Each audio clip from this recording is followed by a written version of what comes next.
Hey guys, what is going on? Ice Crab here. That was my cat that wanted an introduction video. How you guys doing? This is the third episode of Story Time. Yay, Story Time! Today I'm going to be reading off a creepypasta called Scratching. It is my very favorite creepypasta and will take some time.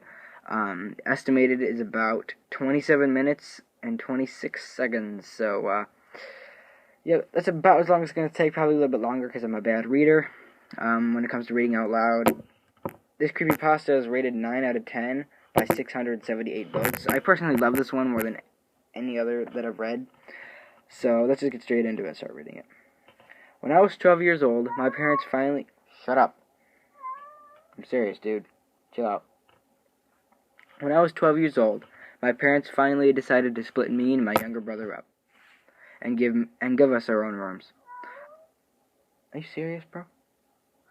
I was a couple of years older than Alex, so I got the bigger space while he stayed in the box room. My dad wasn't too happy about having to move all of his junk down to the garage, but times changed and I needed a room for myself.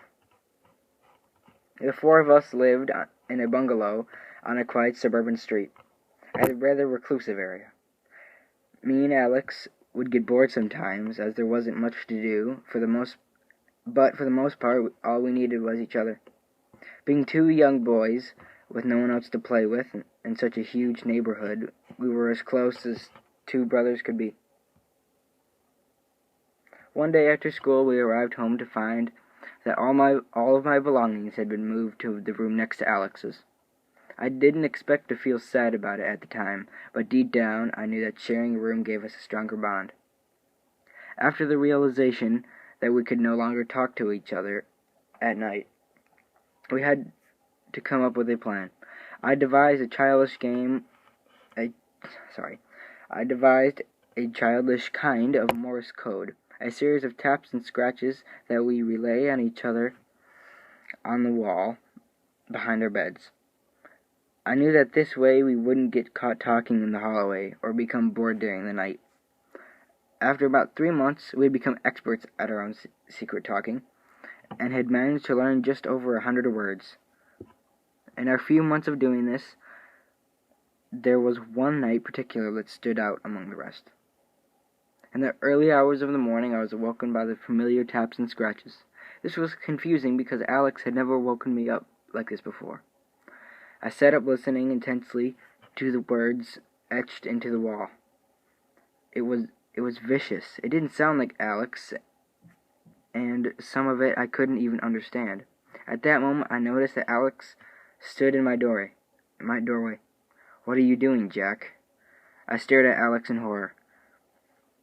As the Morse code upon the wall continued, slowly realizing what was happening, he began to tiptoe towards his bedroom door. Peering into the dark room, he could see that his window had been opened. Somebody was in there. Alex slowly backtracked, making his way into my room and closing the door. We didn't speak. We just listened. The taps and scratches continued, getting louder and more furious with every second, becoming violently intense, until the persistent scratching built up into a loud bang. We couldn't take it any longer. We screamed as loud as possible, and our parents came rushing in. In a fit of panic, we tried our best to explain to them what had happened.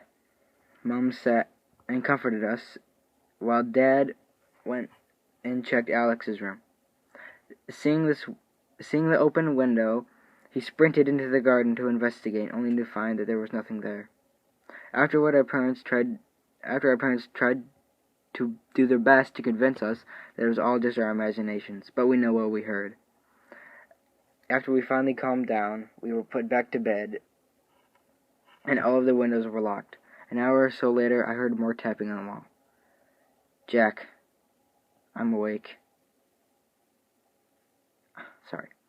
"Jack, I'm awake, Alex." "Me too. Me neither.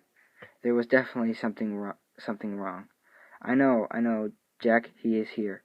He's looking at me." "What?" "Don't joke, Alex. It's not funny.